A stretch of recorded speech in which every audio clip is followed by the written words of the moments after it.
और बात करेंगे झारखंड सरकार के कैबिनेट की। कैबिनेट में कई प्रस्तावों को मंजूरी दी गई, लेकिन कैबिनेट में जिन प्रस्तावों को मंजूरी मिली, अभ्यर्थियों को एक बड़ी उम्मीद थी कि इस बार जेपीएससी को लेकर कैलेंडर जारी होने की बात कही जाएगी या फिर नई नियुक्तियों को लेकर कोई घोषणा होगी। हालांकि इस मामले में निराशा हाथ लगी है। अगर बात की जाए कैबिनेट की, तो ज्यादा जानकारी के लिए इस वक्त हमारे साथ हमारी संवाददाता करिश्मा है। करिश्मा, देखिए, कैबिनेट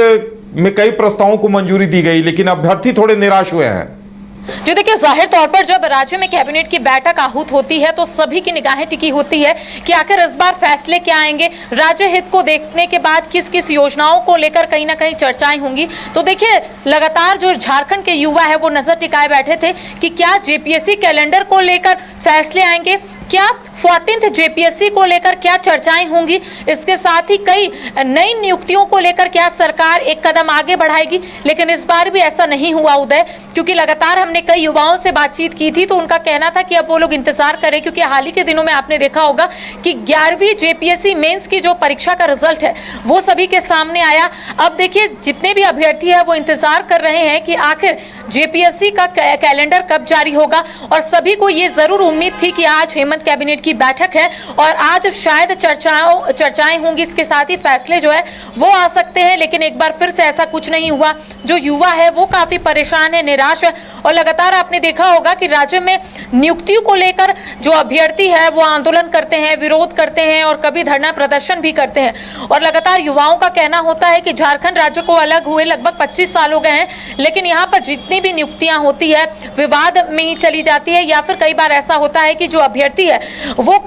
ये आरोप लगाते हैं कि पेपर लीक हो गया, और यही वजह है कि कई मर्तबा ऐसा होता है कि कोर्ट के दहलीज तक पहुंच जाता है। अब देखिए, झारखंड के युवा जो इंतजार कर रहे हैं, चाहे हम जेपीएससी की बात कर लेंगे, जेएसएससी की ओर से जरूर कैलेंडर जारी कर दिया गया है। और ऐसे में अगर हम जेपीएससी की बात करेंगे तो हाल ही के दिनों में आपने देखा होगा कि भूख हड़ताल पर कई जो अभ्यर्थी है वो बैठे थे, और उनका कहना था कि झारखंड में ऐसा होता है कि परीक्षा होती है बहुत मुश्किल से, जब परीक्षा होती है तो रिजल्ट भी बहुत मुश्किल से आता है, और यही वजह है कि जो स्टूडेंट है वो आंदोलन करने पर मजबूर हो जाते हैं। देखिए, आज हेमंत कैबिनेट की बैठक थी, लेकिन युवाओं को लेकर कोई भी कह सकते हैं फैसले जो है वो नहीं आए हैं, और लगातार जो झारखंड के युवा है उनका यही कहना है कि अब उन्हें ऐसा लगता है कि झारखंड में रोजगार का जो रास्ता है वो मुश्किल से साफ होगा, क्योंकि लगातार उनका यही कहना होता है उदय कि झारखंड में ऐसा हमेशा होता है कि जब भी नियुक्तियां निकलती है या फिर रोजगार का रास्ता साफ होता है तो कोई नए कह सकते हैं कि मामला जो है वो सामने आ जाता है। हाल ही के दिनों में सीजीएल का भी आपने देखा होगा, जेएसएससी की ओर से सीजीएल की परीक्षा ली गई थी, पेपर लीक का मामला जो है वो सामने आया। अगर हम जेपीएससी की बात करेंगे तो अब तक अगर जितने भी जेपीएससी हुए हैं राज्य में, उसमें कहीं ना कहीं गड़बड़ियां हुई है, झारखंड के अभ्यर्थी जो है आंदोलन करने पर मजबूर हो जाते हैं। तो देखिए, जब भी राज्य में हेमंत कैबिनेट की बैठक होती है उदय, तो जो युवा है उनकी उम्मीद बढ़ जाती है, लेकिन आज ऐसा कुछ नहीं हुआ। युवा भी नजर टिकाए बैठे थे कि शायद कैलेंडर को लेकर कुछ चर्चाएं होंगी, कुछ फैसले आएंगे, या फिर नई नियुक्तियों को लेकर कहीं ना कहीं राज्य सरकार जो है वो एक कदम आगे एक मसला था। देखिए, आउटसोर्सिंग कंपनियों को लेकर काफी विवाद था। जयराम ने भी आउटसोर्स कंपनियों का मसला उठाया था सदन में, और इस पर काफी हंगामा हुआ था। तो सरकार ने एक नियमावली लाई है, 5 साल तक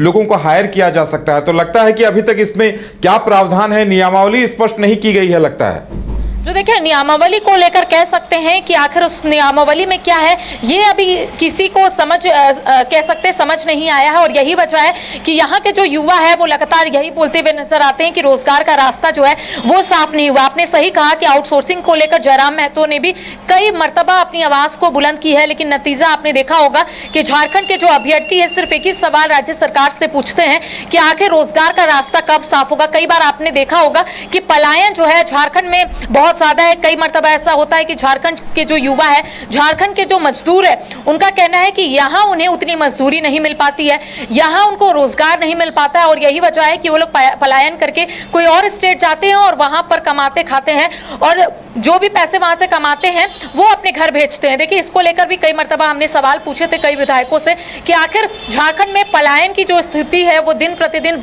ज्यादा खराब होती जा रही है, लगातार जो लोग हैं वो पलायन कर रहे हैं। तो उनका यही कहना था कि इसी को रोकने के लिए सरकार जो है नियमावली लेकर आएगी, एक प्रावधान होगा कि जो भी लोग बाहर पलायन करके जा रहे हैं वो राज्य में ही कमाए खाए। अब देखने वाली बात होगी उदय, क्योंकि लगातार रोजगार को लेकर आपने देखा होगा कि राज्य में विरोध प्रदर्शन या फिर धरना प्रदर्शन, कई मर्तबा आंदोलन भी देखने को मिला है। आखिर राज्य सरकार की ओर से रोजगार के रास्ते को साफ करने के लिए सरकार क्या करेगी ये वक्त बताएगा, लेकिन राज्य के युवा जो है वो नजर बनाए हैं, नजर टिकाए बैठे हैं कि आखिर रोजगार का रास्ता कब साफ होगा, कब उनको अपनी ही स्टेट में नौकरी मिलेगी। जी चलिए करिश्मा, हमारे साथ जुड़ने के लिए और तमाम जानकारी देने के लिए आपका बहुत बहुत धन्यवाद।